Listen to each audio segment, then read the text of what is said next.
سر شام سے ابھی تک آپ قرآن کی تلاوت، نعت کا نغمہ سرمدی اور تقریر سے اپنے قلب و جگر کو منور و مجلہ فرما رہے ہیں۔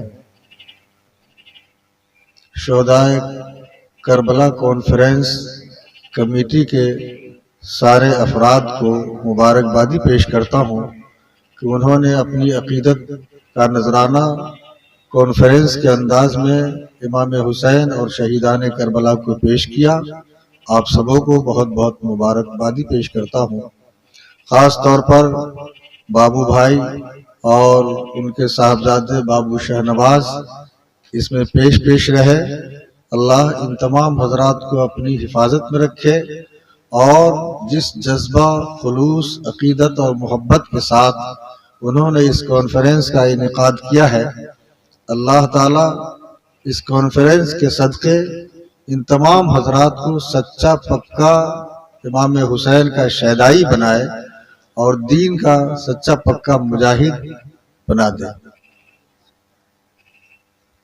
اسٹیج پر علماء کرام کا جمع غفیر ہے اور طالبان علوم نبویہ کا بھی ہجوم ہے۔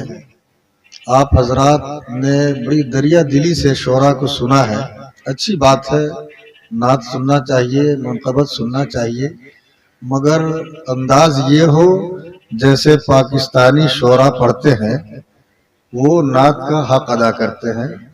نعت ادب کی چیز ہے، ادب ملحوظ خاطر رہنا چاہیے۔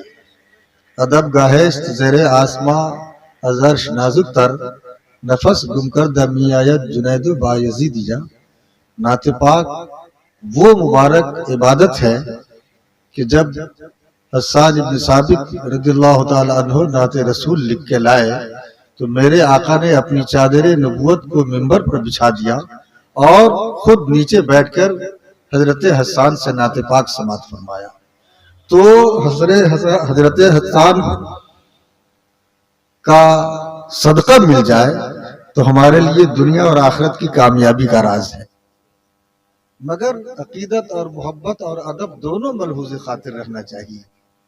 اور آپ حضرات بھی سنیں تو ادب کو ملحوظ خاطر رکھیں، ذرا سی بیادبی ہو جائے گی تو اعمال اور ایمان سب برباد ہو جائے گا۔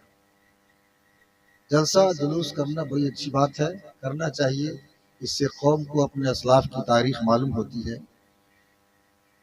جناب محبوب گوہر صاحب نے اعلان کیا بہت پہلے، آج سے 20 سال پہلے، جب یہ طالب علمی کے زمانے میں تھے تو ایک مضمون میں نے 15 لڑکے کو دیا اور ٹائم دیا 4 دن کا کہ 4 دن میں جو اس کو سنا دے گا اس کو 100 روپیہ انعام۔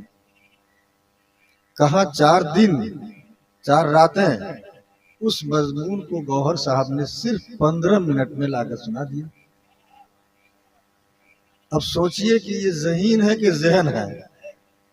اور خراج عقیدت ایک کتاب شائع ہوئی ہے ان کی بہت پہلے، سب سے پہلے، اس کے تقریض میں میں نے لکھا تھا کہ جس برق رفتاری کے ساتھ یہ اشعار لکھتے ہیں، میری نظر میں ہندوستان میں کوئی ایسا شاعر نظر نہیں آتا ہے۔ اور آج بھی کہتا ہوں کہ 100 شعراء کو کوئی تضمین کے لیے مصرع دے دیا جائے اور کہا جائے کہ 20 یا 15 شعر لکھ کے لائیے، تو اگر اس میں سب سے پہلے لکھ کے لانے والا ہوگا اسے محبوب گوہر کہتے ہیں۔ جس برق رفتاری کے ساتھ یہ شعر لکھتے ہیں اور فی البدیع لکھتے ہیں اور موقع محل کے حساب سے اشعار کہتے رہتے ہیں۔ اللہ کرے زور بیاں اور زیادہ، اللہ کرے زور قلم اور زیادہ۔ میں تقریر کم کرتا ہوں، مقرر زیادہ بناتا ہوں، شاعری کم کرتا ہوں مگر شاعر بناتا ہوں زیادہ، اور اناؤنسری تو نہیں کرتا مگر بہت سارے اناؤنسر بنا چکا ہوں، جس کی مثال گوہر صاحب ہیں اور ان کے بھائی جوہر صاحب ہیں، اور یہ ہمارے ساجد بابو پرنوی ہیں، اور یہ اشرف مظفر پوری ہے۔ اس طریقے سے درجنوں شعراء، خطبہ، نقبہ وہاں سے تربیت پا کر دین مصطفیٰ کی خدمات انجام دے رہے ہیں۔ ہمارے یہاں حفظ و قرأت کے اساتذہ اور درس نظامیہ کے اساتذہ اپنی اپنی جگہ درس دیتے ہیں، مگر نقابت، شاعری اور خطابت کو میں خود ڈیل کرتا ہوں۔ اور ہمارے یہاں بفضل تعالیٰ دوسرے مدارس کے فارغ التحصیل علماء، حفاظ، قراء تربیت کے لیے آتے ہیں اور مرتب ہو کر کے جاتے ہیں۔ ہمارے یہاں